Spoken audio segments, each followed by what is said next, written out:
দুর্গা পুজো, লক্ষ্মী পুজোর পরে এবার এসেছে কালী পুজো। আর কালী পুজো মানেই হচ্ছে আলোর উৎসব।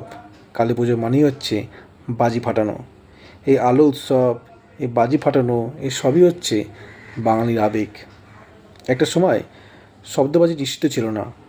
তখন লঙ্কা পটকা, চকলেট বোম, দোদমা একদম দেদারে ফাটানো হতো। এবং এই সমস্ত বাজিগুলোর ওপরে লেখা থাকতো বুড়িমা ব্র্যান্ড। এই বুড়িমা ব্র্যান্ডের নামকরণের পিছনে একটা অজানা গল্প আছে। সেটা হলো অন্নপূর্ণা দাসের গল্প। এই বুড়িমাই আসল নাম হচ্ছে অন্নপূর্ণা দাস। তাদের আদি বাড়ি ছিল বাংলাদেশের ফরিদপুরে। 1948 সালে দেশ ভাগের পরে স্বামীর সন্তানকে সঙ্গে নিয়ে তাদের চলে আসতে হয় উত্তর দিনাজপুরের দলদিঘিতে। সরকারি ক্যাম্পে আশ্রয় নিতে হয় এবং সেখানেই তারপর থেকে তাদের সংসার জীবন চলছিল। কিন্তু হঠাৎ স্বামী সুরেন্দ্র দাসের মৃত্যুর পরে স্বামী যখন মারা গেল, তখন সন্তানদের নিয়ে তাকে চলে আসতে হলো গঙ্গারামপুরে।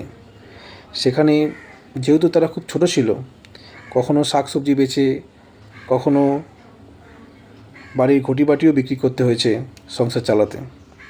এবং সেখানেই সনাতন মণ্ডল নামে একজনের কাছে তিনি বিড়ি বাঁধা শিখলেন এবং তৈরি করলেন একটা ছোটোখাটো বিড়ির কারখানা। মেয়ের বিয়ে দিয়েছিলেন আমাদের হুগলি জেলার বেলুড়ে।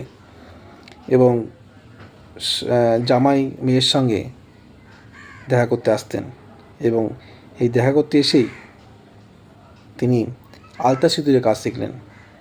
তৈরি হয়ে গেল অন্নপূর্ণা আলতা সিঁদুর ব্র্যান্ড। যেহেতু ব্যবসায়িক চিন্তাভাবনা ছিল, তাই তিনি ঠিক করলেন কালী পুজোর সময় তিনি বাজির ব্যবসা করবেন এবং সেই মতো দোকানও সাজালেন। কিন্তু যেহেতু অনুমতি ছিল না, তাই পুলিশ এসে সেই দোকান ভেঙে দিলেন।